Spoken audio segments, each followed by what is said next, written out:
You're listening to the Meet the Farmers podcast with me, your host, Ben Eagle. Please remember to subscribe to the show wherever you are listening.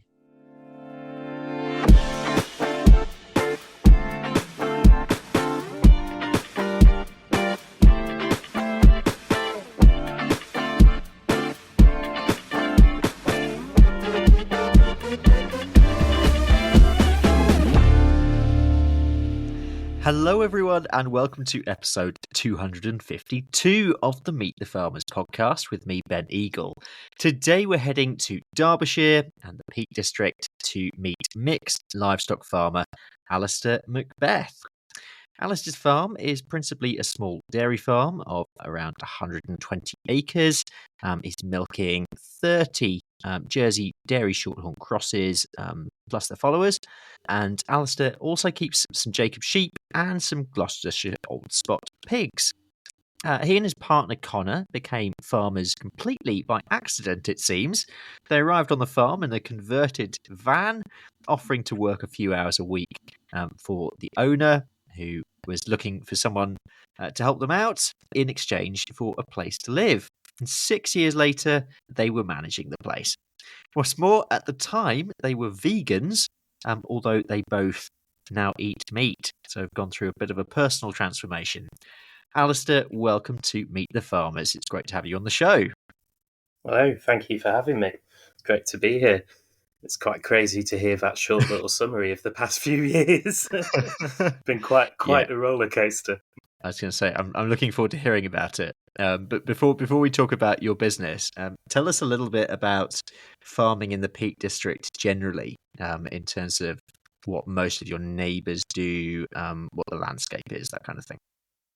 Yeah, so we're just situated outside of Buxton in the Peak District. We're about 1,000 foot above sea level. It's definitely not arable land around here. The majority of farms are relatively small by kind of modern standards. Lots of farms that sit around the sort of 100 to 200 and below in acreage. And yeah, it is predominantly livestock land. There's a couple of people that, perhaps do the odd bit of arable farming here and there, but predominantly it's sheep, beef, and a couple of dairy farms dotted in between. But the biggest one I know around me is around 200 cows, so not massive in the scale of things today. I think it's a very traditional farming landscape. And tell us the story of how you came to the farm, because it really seems to me that this sort of happened by accident, which is not your normal farming story. No, not at all. No, but it was a complete accident. Yeah, it's still quite hard to really get in my head round, but I actually came here originally to help some friends who had moved into one of the properties that's a rented property on the farm here. And they had a problem with a leaky roof on their cottage and asked whether or not I would come and give them a hand for the day. And I said, Yeah, sure thing. I'll come out and help you. And I don't really know why I agreed to that, because I absolutely hate heights. And I'm not much, and I'm certainly not a roofer. But I went along nonetheless, and give them as much help as I possibly could do that day. And I just completely and utterly fell in love with the place. Pictor Farm, our home, is such a rare find these days. It's a mixture of open parkland and very traditional sort of overstood coppices, and just it's a very beautiful place. It feels completely like stepping back in time. It doesn't feel like a lot of farms that you come across on a day-to-day basis. There's so many things that have sort of been retained over the years, infield trees, and it's a beautiful place. And I fell completely in love with it. That sort of led to me spending more and more time with my friends who were living here at the time. I eventually ended up moving on to the farm in my van in exchange for doing a couple of hours work a week. I think we agreed that I was to do like 8 hours work a week or something in exchange for just somewhere to simply park the van. I didn't need any electricity or anything. We had solar panels and all that sort of stuff, so we just literally needed the space to park the van on. And it started there, really. We were supposed to do 8 hours a week, and I don't think there was a week went by when I ever actually did, as little as 8 hours. We very quickly snowballed into a position where I was doing daily jobs. There was certain things that I was coming home from my job at the time, and making sure that all the calves had clean bedding and fresh water, and little bits around the farm that were daily tasks that would take the pressure off of the people who were there at the time. Somehow that snowballed into where we are now, where we run the whole place. Okay, and give us the update. So, how have things changed between then and now? Yeah, so it was a conventional dairy farm. There's been a dairy farm working here since 1963. My boss and the owner, Wendy, she has farmed here as a single woman since 1963. She's an incredible woman. And one of the things that I really sort of fell in love with about the place was her, because I think it would be very safe to say that I had an image in my mind of what a stereotypical farmer was, coming from a Okay. non-farming background, and what I met was completely and utterly not what I thought I was going to meet. This woman was an incredible force to be reckoned with, and real tough lady, but had unfortunately suffered a stroke and couldn't really do the actual physical workload of the farm, although she Okay. still very much kept hold of the reins. She was in charge, but she wasn't physically capable of doing the work. So as we sort of stepped up our involvement and took over more and more responsibility on the farm, and as I learned from her, I basically learned how to farm from her. I call her my armchair oracle. She's sort of taught me how to farm from sat in her armchair next to the Argo in the kitchen. Wow. And in the early days, that was, I'd come to her with a problem, and oh, what do we do about this cow, or oh, have you ever seen this before? And she'd sort of give me a story of something that happened in her past, and how it might be useful to help me in the current situation. And a combination of our past as people who were actually sort of vegan and incredibly motivated by animal welfare, and her as a woman who was also incredibly motivated by animal welfare and wanted the very best for her farm, but was in a situation where she was no longer able to actually give the best to her animals anymore, has led us to the point where we are now, which is, we're no longer a conventional dairy farm. What we class ourselves as a micro dairy, and we keep cows and calves together. So we're a calf at foot dairy farm. Yeah, no, you mentioned that you used to be vegan, and I want to cover that a bit later. But first, I wonder if you could just tell us about your life before the farm. You said you're from a non-farming background. So what were you doing immediately before the farm, and perhaps take us back further to your life growing up and how you got to this point. Yes, I grew up in Cheshire, which is just down the hill from Buxton here. I moved to Buxton when I was 13, and absolutely loved it. Fell in love with the area and the beautiful countryside around it. And I, for a quite long time, I worked within the hospitality industry in Buxton. I've worked as a chef. I've been lucky enough to travel as a chef and work in beautiful places like the Isle of Skye and in Oh, wow. various hotels and restaurants up and down the country. Loved working as a chef. Didn't so much like the sort of lifestyle of being a chef, which is ironic. Yeah, I Looking was back at thinking that. it, yeah. Looking back on it, quite ironic. But when I was probably 18, 19, I met a group of people who had come to the Buxton Fringe Festival, which is held every year in Buxton. It's a great little festival where it's incredibly well attended. Artists and performers from all over the country and world bring their shows here to trial their shows before heading off to the Edinburgh Fringe, which is the month after. So we're really lucky for such a small place of sort of 20,000 people to have, this great event. And one of the things that happened there was I was sort of exposed to this great group of artists, and really shaped me as to what I wanted to be and who I wanted to be, and also gave me opportunities to perform and work outside of Buxton. From being 14 or 15, I'd been really sort of heavily into circus skills and taught myself, and with a group of friends, we set up Buxton Youth Circus when we were like 14 or 15. We used to meet once a week in a local village hall.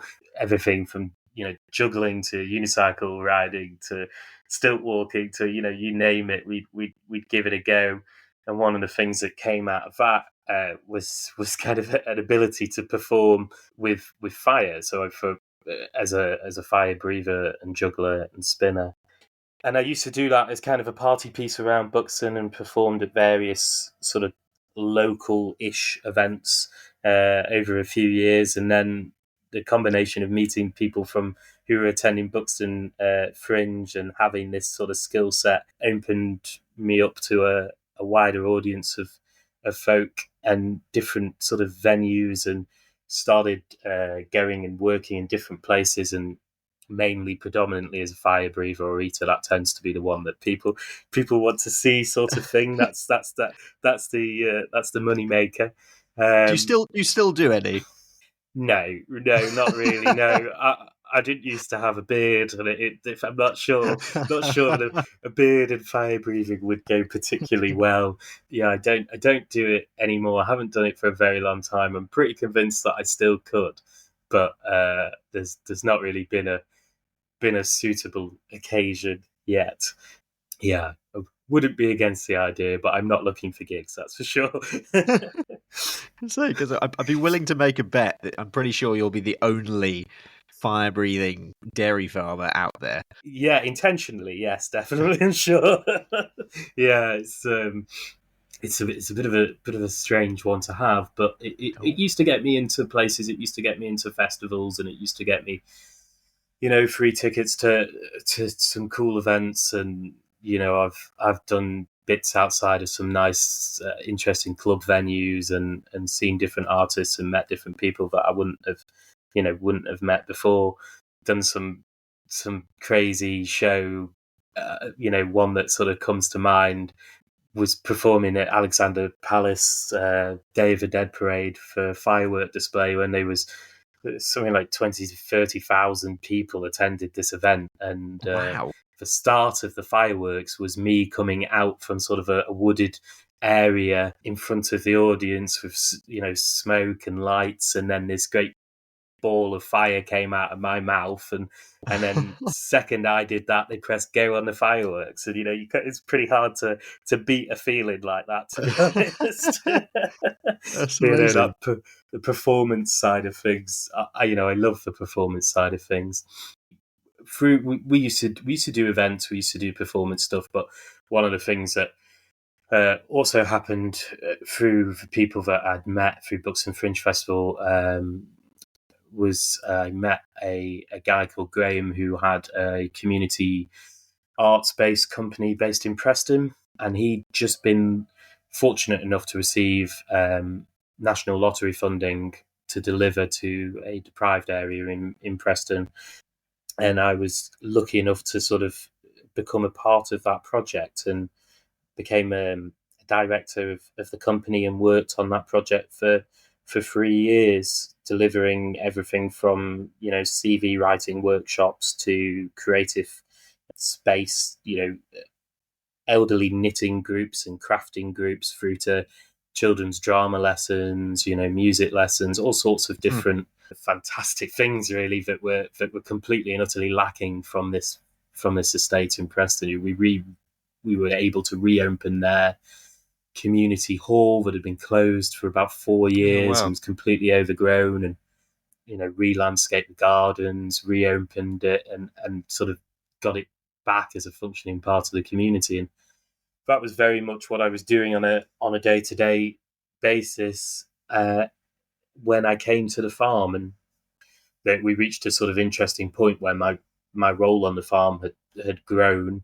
I was travelling to Preston back and forth, a couple of times a week. And when I wasn't in Preston, I was working on the farm. And we were coming to the end of our National Lottery funding, and we'd had quite a lot of reshuffling and stuff go on within the organisation. And I had to make a decision as to whether or not we were going to put in another bid to continue that work, or whether or not I was going to step back from doing that altogether and come to work on the farm and focus my energy on here. Okay. And it seemed a natural choice at the time. It's, I, like I said before, I'd completely fallen in love with the place. Incredible. I want to turn to another bit of your past, which is that you used to be vegan, and you're not now. So tell me about that sort of personal journey that you've been on. Yeah, it's to say it's an interesting one for a farmer now to be an ex-vegan. Not really giving it enough credit, but I never thought that people shouldn't eat meat. And when I was vegan for a very long time, I'm not entirely sure because I never exactly put a dot on the calendar, but it's at least 6 years of being vegan and vegetarian before that.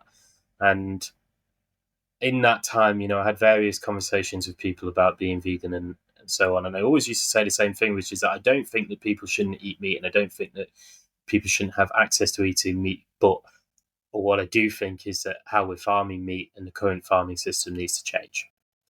And I felt at the time that I was completely powerless to make those changes. And I also felt that I was not able to really trust anywhere where I could actually get my meat from. So, I couldn't, I had no faith that the supermarkets, whatever, that any of those stamps or logos or anything that were on, the packaging in the supermarket actually meant anything. And as a result, I decided that the best thing for me to do was to sort of opt out of that system altogether. I felt completely sort of let down by that system. I didn't know, I didn't know how to find high welfare, good quality produce. So I chose to opt out of it. And I think one of the things that happens in that world as well is that you very quickly sort of end up going down a rabbit hole. So, if you're sort of interested in vegan cooking and you're actively sort of searching a vegan lifestyle, then you do get targeted with a lot of these videos and stuff that are sort of pushing the agenda that farming is evil, and look at all these sort of horrible things that are happening in dairy farms and pig farms, and it's all it's all absolutely dreadful. And you're doing the right thing by eating that highly processed soya burger. That's it's an interesting time in my life when I look back at it. I wouldn't change it because it really did. It was an interesting sort of place to be. I wouldn't change anything about it, but I'm glad I'm not vegan anymore. I still cook a lot of vegan food, very much in my repertoire. Yeah, but I mean, because I'm interested mostly in this because it's a complete shift in mindset apart from anything else. And I mean, do you remember that particular that exact time actually when you first started eating meat and drinking dairy? Yeah, I mean, it sort of was a very slow thing that happened. It started with ridiculous situation like the fact that we had 3 chickens here on the farm that were here before I got to the farm. And every morning I would go and get their eggs and take them into Wendy's house. And when I met Wendy, she was a 73-year-old lady. She wasn't eating 3 eggs a day. she wasn't cracking him down like the bodybuilders. She was giving him away to people, and sometimes she'd give them to me, and we'd say, "Oh, thank you very much." And we, in the very early days, we didn't really get into that conversation a great deal about, well, actually, we're vegan, because I think we were kind of worried about what her mindset might be from a farming point of view towards us as vegans. We definitely did have those conversations after a while, and what I found was that actually she completely understood my stance on things. But we'd have eggs mounting up on the side because I couldn't give them away fast enough to people. And then after a while, we kind of decided, we were like, well, this is absolutely ridiculous. We're just gonna we're gonna have to start eating the eggs, but at least we know that they've come from our chickens. That they're happy and healthy, and we look after them. But it was kind of like breaking down barriers. It was like, even to have that produce on the side in my kitchen and be like, no, I can't. I'm not allowed to have that because I'm vegan, and I've made that choice. So I'm not going to allow myself to have those eggs. And it just very, very gradually sort of built up. So we would have the eggs, and then after a while we would start to take milk from the tank here and there. Though really we wouldn't buy milk out and about, but we would start to get a little bit of milk, mainly for people that were coming to visit and so on. They'd have a bit of milk in their coffee, and I just drank black coffee for years. That became how I liked my coffee. That wasn't really so much of a problem for me. But first few years we were here, we were still buying oat milk and so on, living on a dairy farm. We were still going to the supermarket, and our cheap quick teas were still things out of the free from section in Morrison's. That was that this kind of crazy combination of the two separate lives.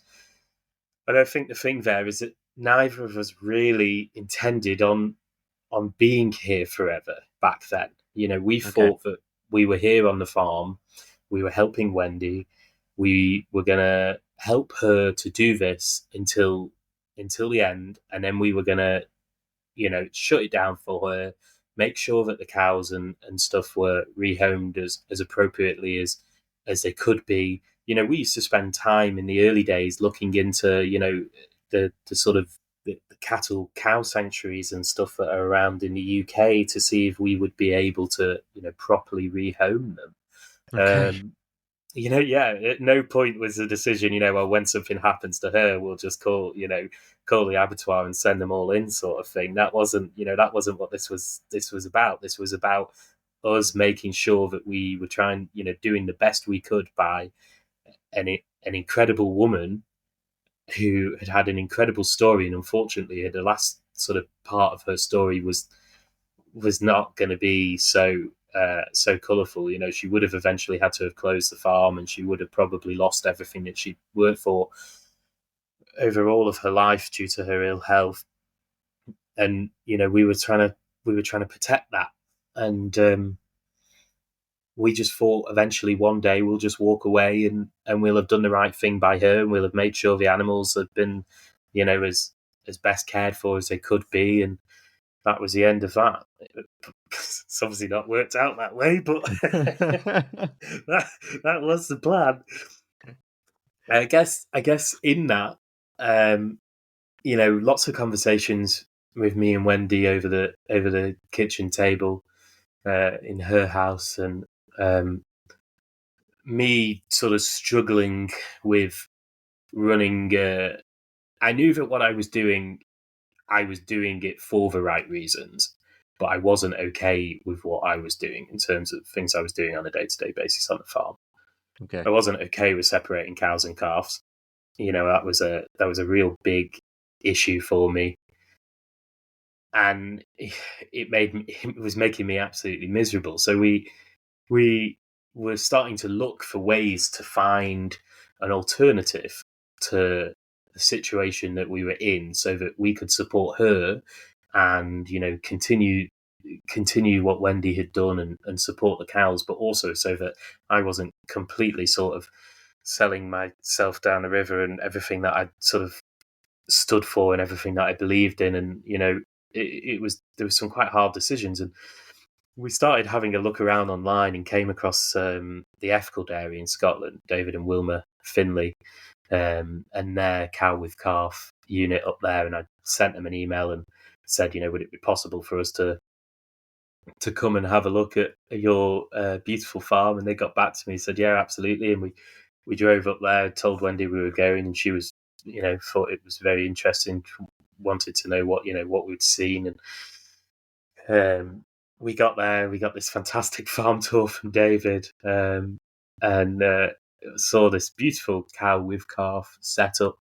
And then he said, do you fancy some lunch? Wilma's made some lunch. And we said, yeah, great, that'd be lovely. And we kind of looked at each other, both of us looked at each other, we were like... I can see where this is going. Yeah. So lunch was beef stew. Yeah. Obviously they hadn't for one moment considered that the two dairy farmers from Buxton who were coming up to look at their dairy unit would be vegan. Yeah, we got a bowl of beef stew put in front of us, and some homemade crusty bread. And as David put it down, he said the words that were probably the words that we really needed to hear right then, which was, "This is one of our cows. This is from our farm." And we were like, "Okay, well, if this is going to happen, this is one hell of a place for it to. If this is one hell of a place for it to happen." So, yeah, we ate the beef stew. And we've never looked back. Wow, that's a great story. I love that. Do you have conversations with vegans now? Do they contact you? What are those sort of conversations? I've got a few friends that are still vegan. I used to have a lot of friends who were vegan. I've got less friends who are vegan now. Some friends that just kind of won't accept what we're doing. But I've also got a lot of vegan friends who are still vegan, and that's their choice, but they fully support what we are doing and, what we've decided to do, and they get it and they understand why we do what we're doing. And, I understand why they're vegan. And I think one of the big sort of issues in this divide is that we've got a bit of a problem here where on the agricultural side, we kind of presume that people who are vegan because, they think that basically everyone, in farming is up to no good and can't be trusted.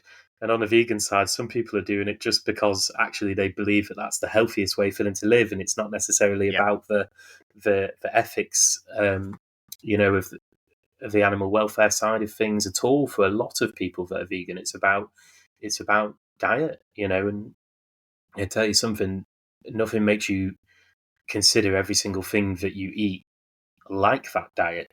You have to pick up. It's got easier now because most things say are vegan, not vegan, quite simply on the front of them, because it's got, a little bit more, I was going to say mainstream, but I believe it's only 3% of the UK that are actually vegan. So it's still a tiny percentage. Yeah. But, it used to be you had to trail through every single piece of packaging, make sure that everything was, correct and didn't have milk hidden in it. Or actually, when you're doing that, it kind of makes you look at the bigger picture as well, because you start to see all these other things that are in the information, on the back of packs. And yes, exactly. Yeah, it can snowball quite quickly.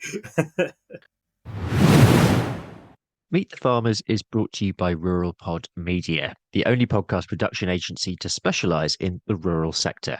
We're on a mission to make rural stories mainstream and help businesses, organisations and communities like you tell your story through podcasting.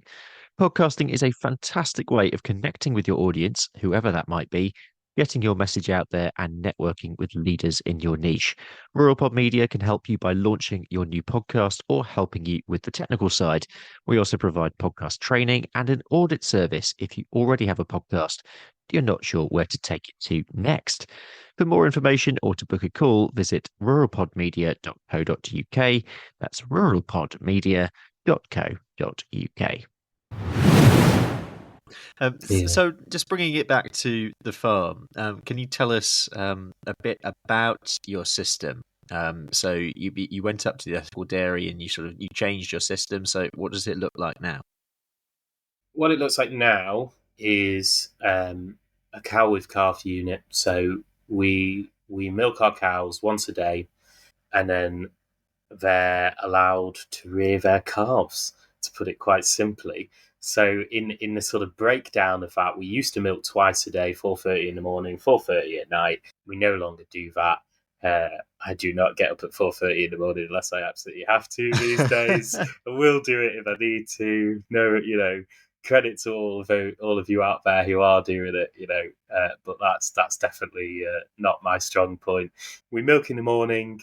After having had the cows and calves separated overnight. So we milk a full bag in the morning, and then we put the cows and calves back together, and they either, they go out to the field together, and we no longer need to milk in the evening. We don't have that second milking to do because the calf has drank mum's milk. So that's kind of the simplicity of the situation. We run that on a sort of kind of sliding scale, depending on a lot of things. So it's really a cow by cow, calf by calf system. In the early days of us coming back and deciding, right, yeah, we're going to do this, we're going to try and be a calf at foot farm. We were still an Arla producer, so we were selling milk to Arla. So if you would have asked me what our system looked like back then, it would have been as rigid as a cow with calf system, could really be. So we would have kept cows and calves together for 2 weeks, 24 hours a day, 7 days a week, and then we would have started to introduce our nighttime weaning. So they would have been apart for 12 hours and together for 12 hours. And we would have done that up until 6 months of age, and then 6 months and 1 day old, we would have weaned those calves. And that was that. We would then continue to milk that cow until the end of her lactation. Now that we've come away from Arla, and I'm not so concerned about every single drop of milk being in the tank while trying to balance doing something that makes me feel more comfortable with, the whole sort of dairy farming process, and obviously getting 30 pence a litre and all those sort of things that make dairy farming so difficult at whatever scale you're at. So now what we do is a much more soft approach to that. So it's kind of gradually evolved to where we are now. So if a cow calved today, she would keep that calf with her 24 hours a day, 7 days a week for the first 3 months. So we've gone from 2 weeks to 3 months. And then after that 3 months, we would start to introduce our nighttime weaning. So we're still doing that, but we don't really have an end date for that. So I've got cows out on the pasture at the moment who have got 9-month-old calves on them. But they're still producing and giving me 10 litres of milk in the morning. Okay. For me, that system, as long as that cow can do both and maintain the health of her calf, and she can actually physically do that, then we won't wean that calf. We'll allow it to go on. Just for listeners, so that would compare to something between 24 and 28 litres per day for quite a few dairy units. Yeah, so we definitely lose over half of our milk yield to the calves, definitely. Yeah. And on some cows more. However,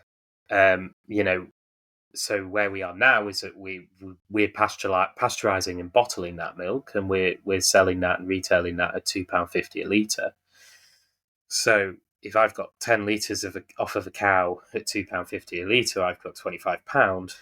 Whereas, in the days when I first got here, when the milk price was 25 pence a litre, I needed 100 litres off of that cow. Yeah. And it's a scale, that does work. And there's also a lot of other sort of benefits that we hadn't really thought about at the time when we first went down this route. Suddenly we stopped one of our biggest outputs as a small dairy farm, calf milk replacer, milk powder for calves. It's incredibly expensive stuff, absolutely incredibly expensive stuff. That input's just completely disappeared for us overnight because suddenly mum was doing the job. We have smaller inputs on stuff, for straw and bedding because, well, the calf isn't in a pen 24 hours a day. It's out with its mum on grass as much as possible. So, there's little bits like that. And then there's a massive input for us, which was on this farm, which is very much a old school traditional dairy farm. We were always battling something like scours or pneumonia, or every calf that was born here was an uphill battle. It was difficult with almost every single calf that was born here. Touch wood, we've said goodbye to that. We don't have scours problems. We've not lost a calf to pneumonia since going down this route. What we have now are stronger, much more robust animals that are much closer to a beef animal than on a standard beef unit. They're stronger, they're bigger, and they're healthier. And for me, and I know this is debatable because it goes down a route that I can't really prove, but I'm convinced that my cows are a lot happier, and I'm certainly a lot happier. Just looking ahead to the future of the business, what does it look like for you? Where do you see yourself in a few years' time? That's a really difficult question to answer because I guess the answer is that I don't actually really know. I just want to keep, I just want to keep going with what we're doing. I absolutely love what we're doing, and we still need to drum up more sales. We're in the very early days of getting the milk actually out there, and we've had a lot of difficulties over the past 12 months, sort of thrown at us that have made it quite difficult to get out there and market this stuff. One of them being the fact that we're now full-time carers for Wendy. So we've actually all moved into one house. We used to live in separate. We moved out of the van sort of 6 years ago now. We were in it for, I think, either a year and a half or 2 years. We lived in the van on the farm, and then we moved. My friends left the cottage that they originally moved into. We moved into there. And we lived in there up until May of 2023 when we moved into one house to support Wendy, and managed to actually keep her on the farm, and take on an additional role as her carers, and that's meant that we've had to sort of rebalance quite a lot of stuff, and we've not really been able to kind of push forward with the dairy side of things as much as we would like to. Our produce is out there, it's available. We sell to we get a brilliant cafe in Buxton that has our milk, and people can go in there and buy our milk, and we do doorstep deliveries and so on, but we still need to work on that. So I guess that's what the future kind of really looks like, is it's just sort of finishing what we started. We're still going through that. We're still building those systems and getting things together. So yeah, I try not to look a huge amount into the future. I know that I have the ability and a tendency to be here for the rest of my life.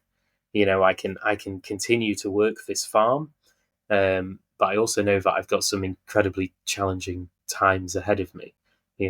Full-time carer, and the path that we know that we're on there. It's sort of, it's difficult. So we take a lot of it we take as it comes.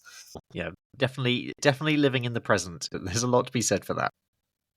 Yeah, it's perhaps not the best business decision all the time, but but that's sometimes life is more important, hey?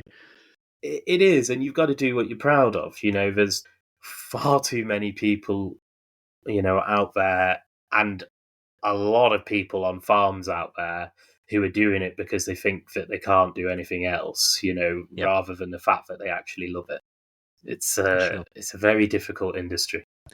I mean, speaking of which, and we will just have one reflection on the general farming industry, I suppose, at the moment. From your point of view, and there are lots out there, what would be the biggest challenge and maybe the biggest opportunity for farming more broadly at the moment?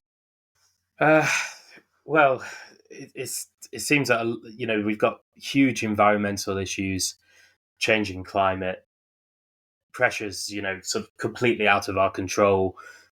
On that side, every single year in farming seems to be one challenge after another. At the moment, it used to be you'd have the odd bad summer here and there, or the odd bad winter, and now it seems to be something every single year. And we've got a huge amount of pressure from that side that's completely out of our control. And then farmers are also being, well, they're completely manipulated, and they have to take the price that's offered to them sort of on a day, and it's a really difficult industry to navigate for so many different reasons. I don't even know where to start really with that. It's from being a Yeah. non-farmer to becoming a farmer. I had absolutely no idea, of the different levels of pressure that were on this industry. I have a Mm. whole new admiration for anyone who does it as a career. Yeah, but at the same time, I mean, as a new entrant, who, from what you're saying, you see a future in it as well, for yourself. Yeah, what would you say to potential new entrants? We need new entrants in farming. We absolutely need new entrants in farming. The average age of a farmer in the UK just seems to be increasing year on year. I can't remember the figure off the top of my head, but Yeah, it's I 50 think something I think it's plus. Yeah, 59 right now. yeah. It's scary, and you know we need more resilient food systems.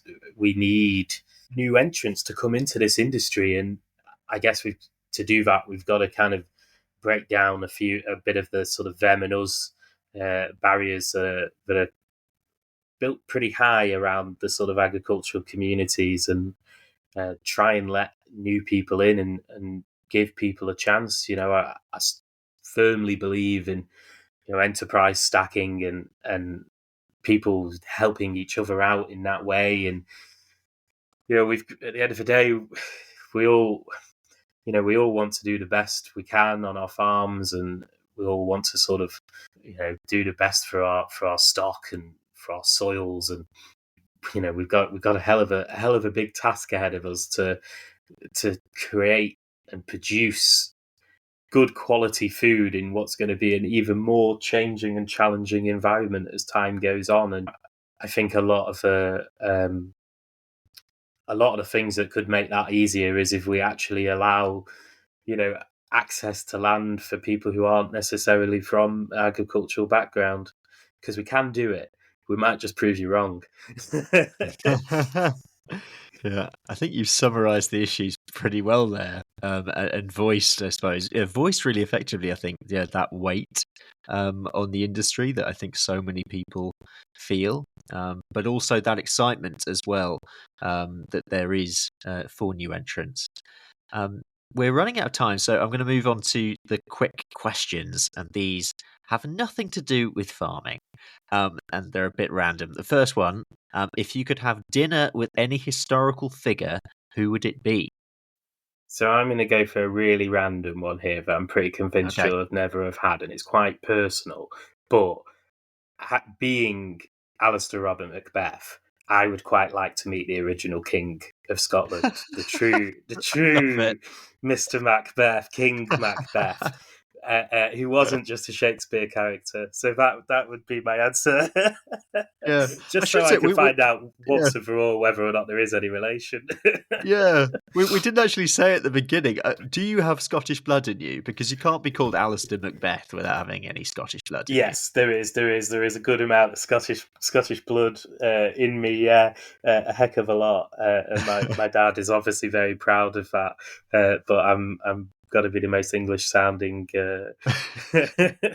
Scot ever out there. Yeah, yeah. The next one, your favourite food? Yeah, I don't know how to choose one, to be honest with you. It's hard. I know I absolutely I love cooking. One of the things that I've been sort of grateful to get back out of leaving the kitchen side of things from when I used to be a chef is actually cooking. Just for myself, in for pleasure and stuff. And I don't think there's anything better than when you get time to actually make a decent Sunday dinner. I think a good Yeah. proper British Sunday dinner's Yeah, great shout. hard to beat. Yeah. Yeah, for sure.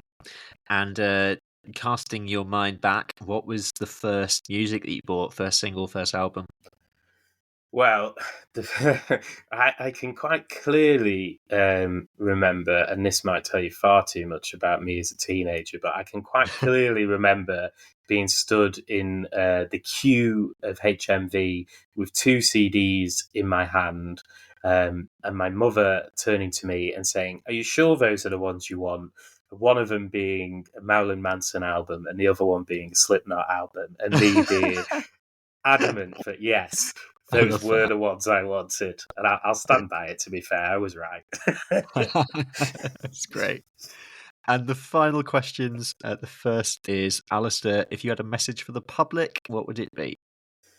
If I had a message for the public, I would say, you need the farmers as much as the farmers need you. The farmers need a consumer, and you need to be fed. And